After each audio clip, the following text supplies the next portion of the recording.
Assalamualaikum warahmatullahi wabarakatuh. Berjumpa lagi dengan saya, Mas Nisar, dari SMP Negeri 23 Padang, CGP Angkatan 8, Kota Padang. Pada modul 1.4 Budaya Positif, saya menggunakan jurnal refleksi model 4F. Kegiatan pendidikan CGP pada modul 1.4, yaitu Budaya Positif, telah saya lewati dengan baik. Banyak hal yang dapat saya peroleh pada modul ini, yaitu tentang disiplin positif dan nilai-nilai kebaikan universal. Kemudian teori motivasi, hukuman dan penghargaan, dan restitusi. Kemudian keyakinan kelas, kebutuhan dasar manusia, restitusi. Banyak hal yang saya pelajari dalam modul ini, terutama tentang sanksi atau hukuman yang diberikan kepada murid. Selama ini saya dengan teman guru di sekolah sering memberikan hukuman kepada murid apabila murid melanggar peraturan. Ternyata itu kurang baik, akan berdampak ke psikologis murid. Saya juga belum terbiasa dengan posisi kontrol guru sebagai manajer, karena selama ini saya lakukan sebagai posisi kontrol pembuat merasa bersalah. Solusi dalam mengatasi masalah. Saya ingin membiasakan murid melakukan sesuatu karena motivasi internal agar mereka menjadi orang yang mereka inginkan dan menghargai diri sendiri dengan nilai-nilai yang dipercaya.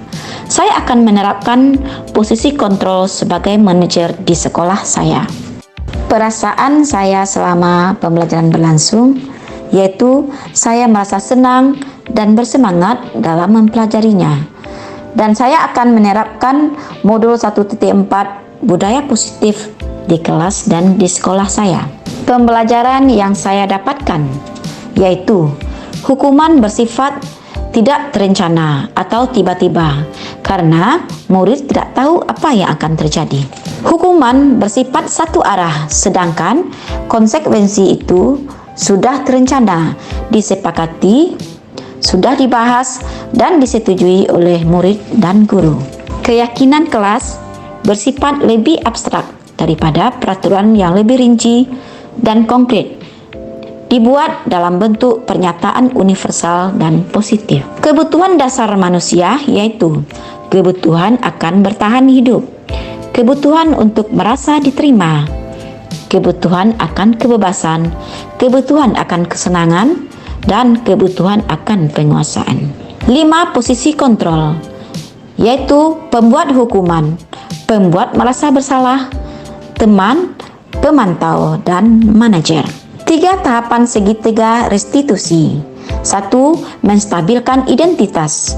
2. Validasi tindakan yang salah. 3. Menanyakan keyakinan kelas. Hal yang baru saya dapatkan setelah mempelajari modul ini adalah 1. Motivasi perilaku manusia. Ternyata hukuman dan penghargaan merupakan motivasi eksternal. Penghargaan maupun hukuman bisa menghancurkan potensi untuk pembelajaran yang sesungguhnya. Biarkanlah anak-anak menjadi orang yang mereka inginkan dan menghargai diri sendiri dengan nilai-nilai yang mereka percaya atau motivasi internal. Keyakinan kelas. Selama ini saya membuat peraturan atau tata tertib di kelas. Meskipun dibuat bersama murid dan telah disepakati bersama, hal ini masih keliru karena banyak kata-kata yang bersifat negatif seperti jangan, tidak boleh, dilarang, sehingga murid masih terkesan diatur. Selama ini saya berpikir bahwa posisi kontrol terbaik adalah pembuat merasa bersalah dan sebagai teman. Ternyata posisi ini termasuk motivasi eksternal. Tindakan yang akan saya lakukan adalah mengidentifikasi kebutuhan yang mendorong perilaku murid sehingga perubahan perilaku positif dapat dimulai dengan mencari solusi untuk memenuhi kebutuhan tertentu dengan cara yang positif. Saya akan menerapkan tahapan segitiga restitusi dan selalu melibatkan murid dalam pemecahan masalah yang mereka hadapi. berkolaborasi dengan warga sekolah dalam menerapkan budaya positif di sekolah, mensosialisasikan pemahaman dan pengalaman saya kepada komunitas saya agar budaya positif dapat terwujud. Demikianlah jurnal refleksi dwi mingguan modul 1.4. Terima kasih.